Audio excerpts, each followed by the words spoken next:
Bom dia, povo da Escola Dominical. Estamos aqui para mais um dia de estudo com a lição 15 da revistinha nossa aí da Escola Dominical. A paz do Senhor para todos que nos assistem. Eu gostaria que abrisse lá em texto, é o Atos 9, 13 a 16, e também deixa aí 2 Coríntios 11, de 1 a 6, 16 a 33. Não dá para ler todos os textos, são grandes, mas vamos falar um pouquinho aqui da vida de Paulo. O título da revista aí que vocês podem ver está escrito assim: Paulo, seriedade com alegria, né? A gente sabe quem foi Paulo, mas aqui vamos fazer um resuminho, né? Aqui fala assim: a vida e os escritos de Paulo têm inspirado os cristãos e cristãs de todas as épocas através da biografia deste servo. Registrada em Atos dos Apóstolos, nas suas cartas conhecemos mais profundamente a vida deste homem de Deus que influenciou e influencia gerações, né? E aqui vem falando que a primeira vez, ou o apóstolo Paulo é mencionado pela primeira vez nas narrativas bíblicas em Atos 7,58, ocasião do linchamento de Estevão, né? Nós vimos aí nas estudas passadas do Lindomar, se você está lembrado, ele falou sobre Estevão, né? Ali o conhecemos como Saulo, um anticristão que apoiava a morte daquele que viria a ser o primeiro mártir do cristianismo. Ele era um judeu da tribo de Benjamim, um fariseu zeloso das leis, né?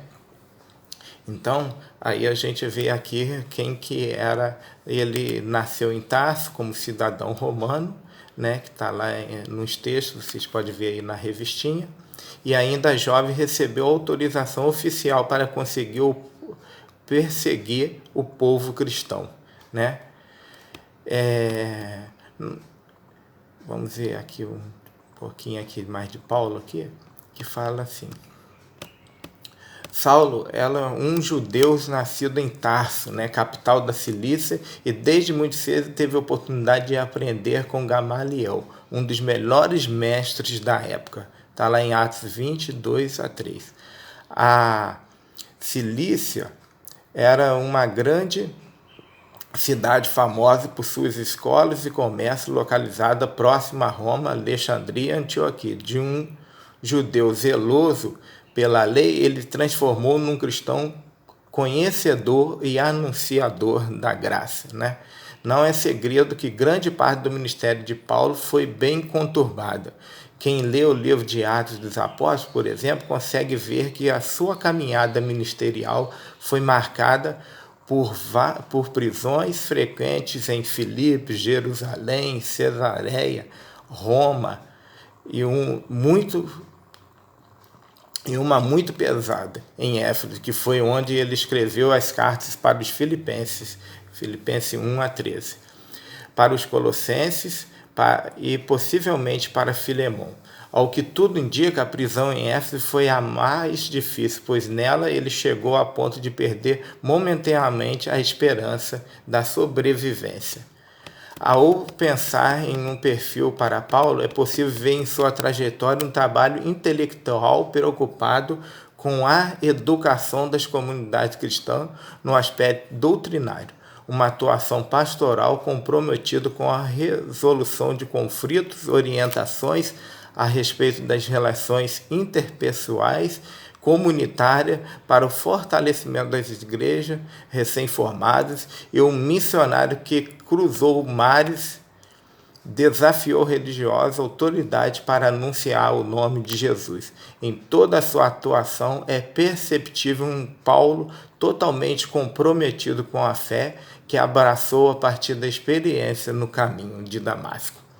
Para um escritor, Nestor Migues, que está lá em 1995, página 11, ele fala: Paulo organiza todo o seu mundo a partir de um amor abrangente que tudo sofre, tudo crê, tudo espera, tudo suporta. O Paulo se manifesta nas cartas é um homem apaixonado, que se encontra tão entregue à sua missão que às vezes perde os limites. É um homem convencido que arrasta tudo com a sua força, buscando a plenitude, mas ao mesmo tempo é um homem consciente do seu mundo, dos problemas da gente comum que se revelam pelos conflitos que surgem na comunidade, né?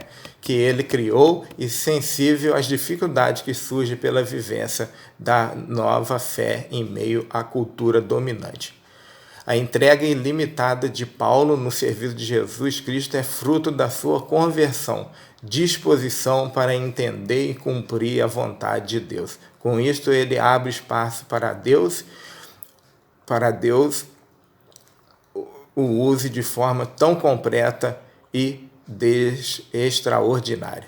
No entanto, o próprio Deus, segundo Paulo, cuida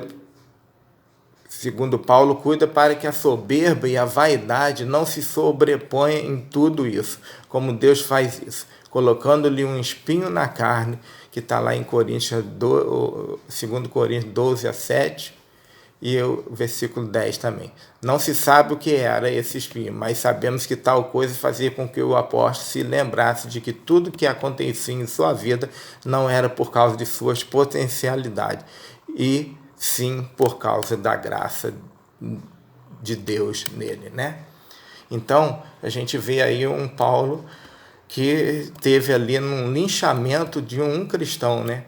E aí a gente vê um Paulo que, depois de convertido, ele trata com seriedade as coisas de Deus. Para Paulo, a religião era coisa séria e deveria ser vivida com igual seriedade.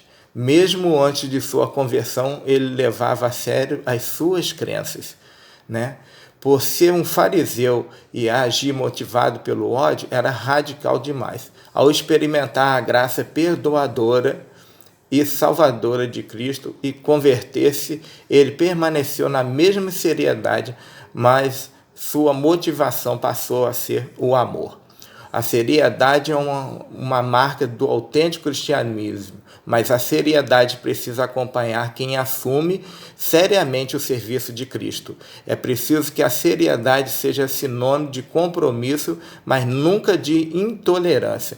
Muitas vezes a seriedade com algo faz com que nós passemos por cima das pessoas, não levemos em conta as dificuldades ou imprevisto que alguém que está conosco na missão possa vivenciar. Paulo, em sua seriedade e obstinação, não conseguiu ser tolerante com João Marcos, que passava por um tempo difícil e acabou perdendo também a Barnabé, né? Mas só mais tarde ele reconheceu o valor, a seriedade de João Marcos nos ministérios, reconhecer a necessidade de viver a fé com seriedade e serenidade é o primeiro passo para não incorrermos em erros como o de Paulo. E tal como ele, devemos confiar na graça que nos orienta e compromete-nos a dar o amor necessário para seguir a Jesus com fé, nos arrependendo quando necessário, né? As aflições e as alegrias. Para Paulo, as aflições do tempo presente não podem frustrar ou ofuscar a alegria da salvação recebida. Desde o início da sua conversão, ele enfrentou muitas dificuldades, precisou conviver com a desconfiança das pessoas. Claro, né? Era um Paulo que perseguia, e você vê no começo de texto aí, né? Quando a gente está lá falando no texto lá de Atos 9, 13 a 16, quando o próprio Deus fala com Ananias, e ele se preocupa muito, porque sabe que é um perseguidor da igreja, que é um anticristão, né? Então assusta muito isso, né? E a conclusão aqui, que nós já estamos no finalzinho. A experiência de Paulo no caminho de Damasco transformou a sua vida e deu um novo sentido à fé. Amém? E eu tenho aqui para vocês o seguinte: para o que chama mais atenção na vida, para você, o que chama mais atenção na vida de Paulo? Como viver a partir de seu testemunho nos dias de hoje, né?